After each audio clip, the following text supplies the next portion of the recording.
Bear Creek is surely one of the prettiest small streams on Colorado's Front Range. High up on the slopes of Mount Evans, on the Continental Divide, Bear Creek begins as little brooks of snowmelt, gradually growing larger as it shapes lovely meadows and valleys, and finally carves a beautiful canyon down through the foothills to Red Rocks and Morrison.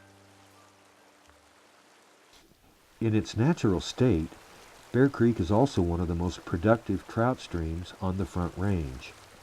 It's rated a Class 1 cold water fishery by the government and is very popular with local fishermen. Well, when you fish in a stream like Bear Creek, any worries that you have or any stress that you have basically goes down the river. So when you're fly fishing, you have to focus on fly fishing, and your mind is just caught up in the whole event of fly fishing. But Bear Creek is no longer in a natural state. By the time it reaches Evergreen Reservoir, it becomes the local water supply for thousands of people. Below the dam, it's used for discharging municipal sewage, which in low water years can be harmful to fish. The creek also becomes subject to intense recreational use by the public, leading to trampled vegetation and erosion. Sedimentation from roadways and development also reduces fish habitat. Bear Creek Reservoir east of Morrison, only 12 miles downstream from Evergreen, is too depleted and polluted to support fish without artificial help. During the drought of 2002, these problems came to a head when thousands of trout were killed in Bear Creek by extreme low flows and warm, polluted water. This was heartbreaking for fishermen, and Evergreen Trout Unlimited determined to undertake a major stream restoration project to help fix the problem. Of all public lands along the creek, the place that needed the most help was O'Fallon Park near Kittredge, the most intensely used of Denver mountain parks. The area selected for the project was a 1,500-foot stretch of stream along Highway 74 and the park entrance road, where fish had suffered most from erosion, sedimentation, and loss of habitat. Working together with Denver Mountain Parks, Friends of Bear Creek, and the Audubon Society, Evergreen TU created a stream restoration plan for the park, spearheaded by professional engineer Troy Thompson of Ecological Resource Consultants. Continuous vegetation planted along here, so whatever comes down. A grant application was prepared, calling for $60,000 in volunteer services from the conservation groups, matched by $120,000 from the Colorado Division of Wildlife's Fishing is Fun program. The money comes from an excise tax. Some of the stores you see a little logo, maybe near the cash register or near the fishing equipment, talking about your angling dollars. A portion of this purchase goes to a federal sport fishing program. So probably a lot of anglers don't recognize that or realize that they're paying for this program, and it cycles back around to their benefit. Basically, the plan called for excavating new pools and riffles, shown here in blue, stabilizing eroded banks, shown in orange, and revegetating bankside areas with native plants, shown in green. TU also has a waiver form, so we're going to have signing for everyone that's here. They have a special form I can speak with. It was a great day for Trout Unlimited when work finally began in July 2004, after ironing out some paperwork and other last-minute details. This project down here will create tremendous habitat for the fish, and if we continue to be in a drought cycle or get ourselves back into drought cycles in the future, the work that we're doing here starting today will create some tremendous habitat and holding water for fish during these low water periods, where we'll have some deep pools through this section of the stream that the fish can actually survive through a very dry period of time when the stream flow is down to minimal levels. Things really got going when the heavy equipment arrived. A monster river sculpting machine called a track hoe, operated by Ryan Shaw of TZAC Engineering.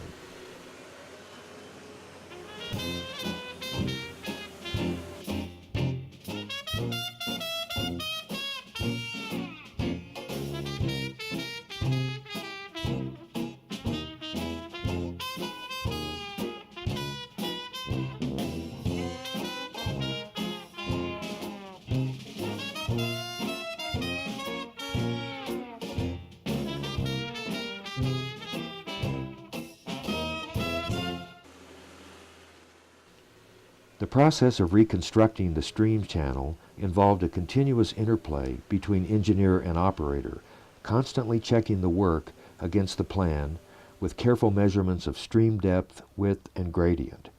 Lead engineer Thompson explains.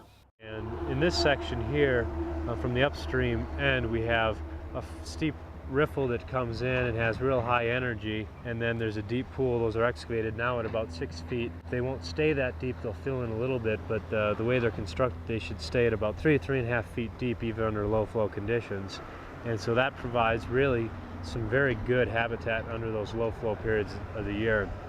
And the project will include 11 of those types of features, those very deep pools.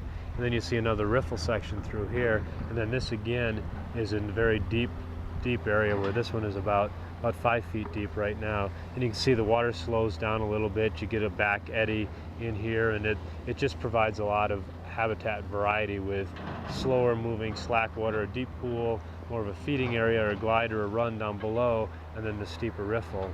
And all are important at different life cycles of the fish. Once the excavation was finished, the plan called for replanting trees and shrubs in disturbed areas. The project used only native plants adapted to the foothills.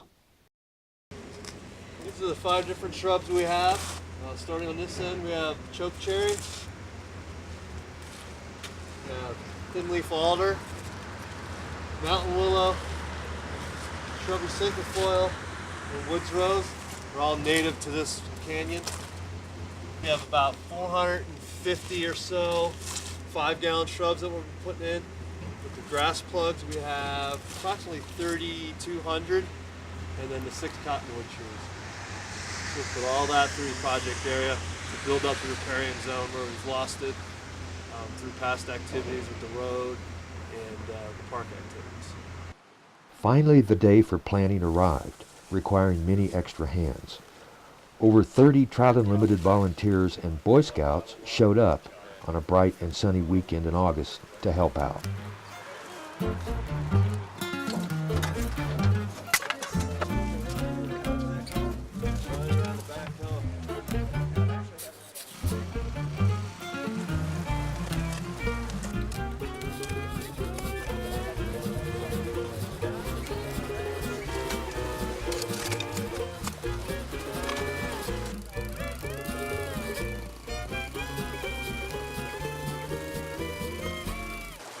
The top of the plant right here, which is a little bit below the ground, and then we've got a little bit of a ring around it so that when it does rain, the water actually ponds in that area.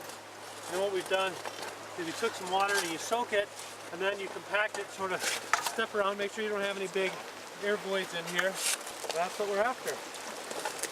Now it's 454 to go. Comes the grass. There's hair transplants here, aren't Grasses you can get in different size cones or pots. They have 2.5-inch pots, little supercells. These are a little bigger. These get a little farther down into the water table.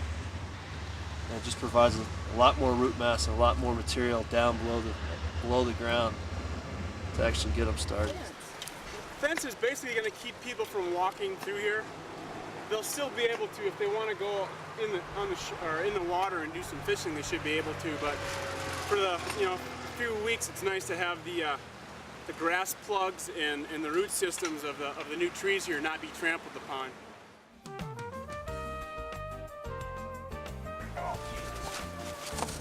Center in there. All right.